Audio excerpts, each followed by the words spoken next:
Hi, it's Cheryl from Garden in the Borough, gardening here in my Zone 5 B6A garden in central Massachusetts. And today we're going to talk a little bit plant profile, this morning glory. This is not a perennial plant. This is an annual.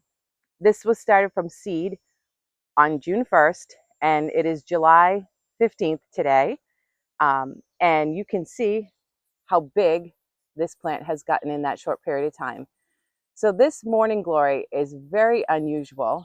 It is utterly charming.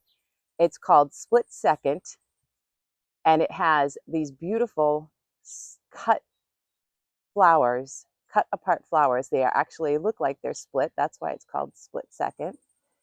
Beautiful, frilly, very unusual looking flowers for a morning glory. In this beautiful pink, it is the perfect addition to a cottage garden.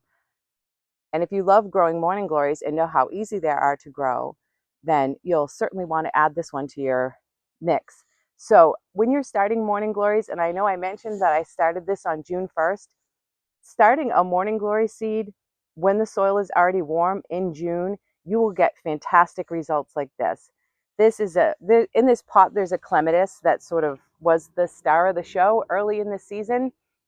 And then on June 1st, I popped these seeds in here, and the heat just makes this thing go crazy. So this plant can probably get to be about 12 feet tall if you were growing it up something. So if you wanted to grow it on an arbor, use that as a guide. Here it's just growing in a container around a wire structure. And I just sort of come in every once in a while. And you saw I was pulling one of the vines off this cool little plant that I'll mention while we're in here. And even though this flower is pretty much going by, this little cute bottle brush flower, this is a sanguisorba called Little Squirrel. It's Sanguisorba hakusanensis.